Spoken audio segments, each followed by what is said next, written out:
ក្រមព្រហ្មទណ្ឌនៃព្រះរាជាណាចក្រកម្ពុជាកន្ធីទី2បទល្មើសប្រឆាំងនឹងបុគ្គលមាតិកាទី2ការប៉ះពាល់ដល់មនុស្សជំពូកទី6ការប៉ះពាល់ដល់បុគ្គលភាពផ្នែកទី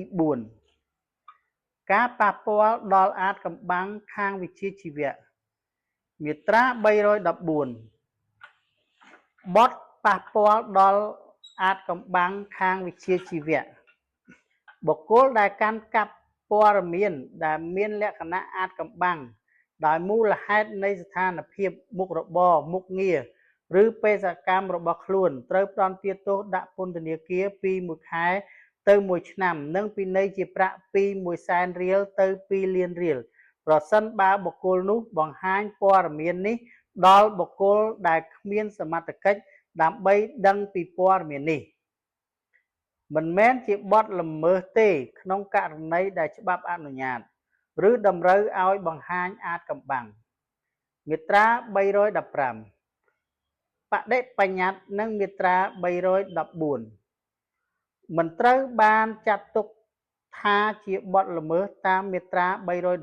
314បទប៉ះពាល់ដល់អាថ៌កំបាំងខាងវិជ្ជាជីវៈនៃក្រមនេះទេប្រសិនបើបុគ្គលណាម្នាក់បានដឹងហេតុនេះក្នុងឱកាសប្រកបវិជ្ជាជីវៈរបស់ខ្លួនហើយបង្ហាញដល់អាជ្ញាធរតុលាការរដ្ឋបាលឬវិជ្ជសាស្ត្រអំពីការធ្វើបាបអនីតិជនអាយុតិចជាង15ឆ្នាំមាត្រា316ទោសបន្ថែមប្រភេទនិងរយៈពេលចំពោះបទមជ្ឈិមដែលមានចែងក្នុងផ្នែកនេះទោសបន្ថែមដូចតទៅនេះអាចត្រូវបានប្រកាស1ការហាមឃាត់ចំពោះការប្រកបវិជ្ជាជីវៈកាលបើបទល្មើសនេះបានប្រព្រឹត្តនៅក្នុងការប្រកបវិជ្ជាជីវៈឬ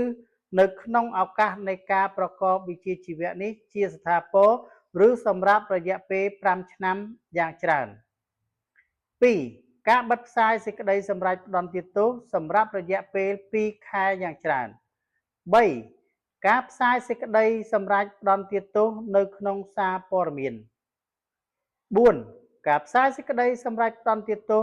តាមគ្រប់មធ្យោបាយទូរគមនាគមន៍សោតទស្សន៍សម្រាប់រយៈពេល8ថ្ងៃយ៉ាងច្រើន